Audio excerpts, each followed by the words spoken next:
बिस्मिल्लाहिर्रहमानिर्रहीम। मैं हूं मलिक मोहम्मद अली, प्रोग्राम बात से बात मलिक मोहम्मद अली के साथ। आज हम आपको पाकिस्तान की एक ऐसी बैनुल अक़वामी तजारती शख्सियत के मुतालिक बताएंगे कि जिन्होंने अपना कारोबार सिर्फ $50 से शुरू किया और आज वो अरबों डॉलर के मालिक हैं, बड़ी कंपनियों के मालिक हैं। वो किन हालात में पाकिस्तान से गए और उन्होंने जो मेहनत की, अल्लाह ताला ने फिर उन्हें कितना फल दिया, ये आज के प्रोग्राम में हम आपको बताएंगे। और प्यारे दोस्तों, जिन दोस्तों ने अभी तक हमारे चैनल को सब्सक्राइब नहीं किया, बराए मेहरबानी वो हमारे चैनल को सब्सक्राइब भी करें, लाइक भी करें और शेयर भी करें। बिल्कुल वाज़ेह है कि मेहनत में अजमत है।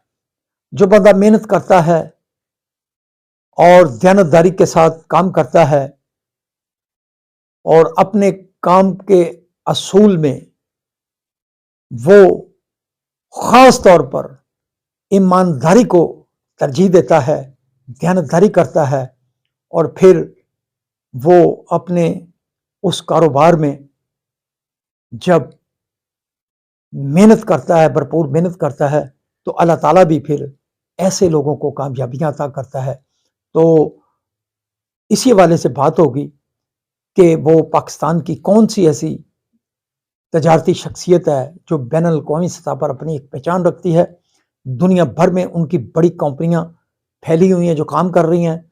इसी के साथ साथ जो उनका कारोबार है वो पाकिस्तान के अंदर भी मौजूद है, जापान के अंदर भी मौजूद है और ख़ास तौर पर उनकी जो कंपनियां हैं वो इस वक्त अरबों डॉलर के असासे रखती हैं। तो $50 से शुरू होने वाला सफ़र अरबों डॉलर तक कैसे पहुंचा, इसी पर रोशनी डालेंगे। तो हम आपको बताएंगे कि सियालकोट के एक छोटे से गांव से एक नौजवान जिसने फ्रेश ग्रेजुएशन की है, वो अपनी वालदा से $10,000 लेता है बैरून मुल्क जाने के लिए और फिर वो गिलगित बल्तिस्तान से होता हुआ काशगर पहुंचता है, काशगर से हांगकांग पहुंचता है और फिर हांगकांग से उनकी अगली मंजिल जापान होती है। तो इस मुश्किल तरीन सफर में जिन हालात से वो गुजरते हैं, इस दौरान उन्होंने अपनी वालदा से जो $10,000 लिए थे वो $9,000 खर्च अखराजात पर ख़त्म हो जाते हैं, तो सिर्फ $1,000 उसके पास बचता है। तो जब वो जापान पहुंचता है तो फिर जापान पहुंचकर $50 में अपना कारोबार शुरू करता है।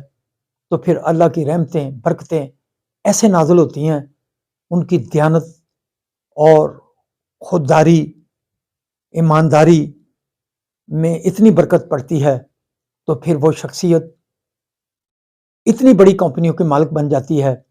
आज पूरी दुनिया में उनकी कंपनियों के डंके बजे हुए और वो शख्सियत हैं चौधरी आसिफ महमूद। चौधरी आसिफ महमूद वो पाकिस्तानी हैं जिन्होंने अपनी दयानतदारी, ईमानदारी से $50 से जो काम शुरू किया था, आज वो अरबों डॉलर तक पहुंच चुका है।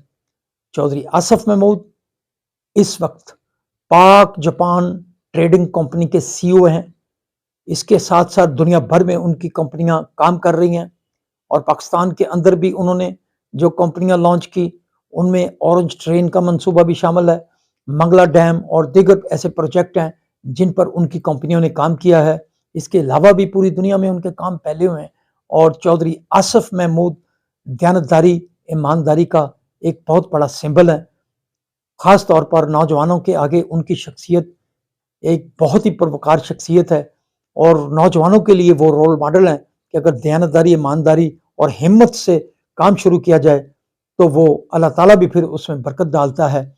चौधरी आसिफ महमूद जो इन दिनों ओवरसीज़ पाकिस्तान के कन्वेंशन में शिरकत के लिए खसूसी तौर पर आए, उन्होंने अपने इस शिरकत के दौरान अफवाज पाकिस्तान को 5 बेहतरीन एम्बुलेंसेस भी गिफ्ट दी اس کے ساتھ ساتھ ان کا کہنا تھا کہ اوورسیز کنونشن کا انعقاد پاکستان کی بہت بڑی کامیابی ہے، جس میں آرمی چیف اور وزیر اعظم میاں محمد شہباز شریف نے جس انداز سے اوورسیز کو ویلکم کیا، جس انداز سے اوورسیز کو اسٹیٹ گیسٹ کے طور پر انہیں بلایا گیا اور پھر انہیں وہ عزت دی گئی، اور آرمی چیف خاص طور پر سید جنرل محمد عاصم منیر نے جس جوان مردی کے ساتھ، جس دلیری کے ساتھ ان اوورسیز کو حوصلہ دیا، پاکستان میں انویسٹمنٹ کرنے کے حوالے سے انہیں مکمل تعاون کی یقین دہانی کرائی، یہ ایک بہت بڑا کارنامہ ہے۔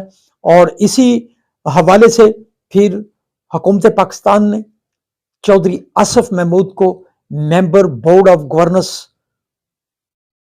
اوورسیز پاکستانی فاؤنڈیشن کا عہدہ بھی دیا، اور اس وقت جو چودھری آصف محمود ہیں انہوں نے بڑے بھرپور انداز میں نہ صرف کنونشن میں شرکت کی، اور انہوں نے آرمی چیف اور وزیر اعظم پاکستان کو خراج تحسین بھی پیش کیا۔ اور یہ وہ مثال ہے کہ جب انسان محنت کرتا ہے، بھرپور محنت کرتا ہے، تو پھر اللہ تعالیٰ نوجوانوں کو بھی ایسا کرنے کی توفیق دے۔ وہ چودھری آصف محمود کے ماڈل کو دیکھتے ہوئے محنت کرے، اور محنت کر کے آج وہ بھی آصف محمود کے مقام پر پہنچے، جو آصف محمود اس وقت جاپان کے اندر پاکستان اور جاپان کے درمیان استحکام کے حوالے سے، بہترین تعلقات کے حوالے سے اپنا کام کر رہے ہیں۔ اس کے ساتھ ساتھ پوری دنیا میں ان کا جو نیٹ ورک ہے وہ کام کر رہا ہے، اور وہ پوری دنیا میں پاکستان کے لیے عزت کما رہے ہیں اور پاکستان کا نام روشن کر رہے ہیں۔ سلام پاکستان، سلام اوورسیز، اللہ حافظ۔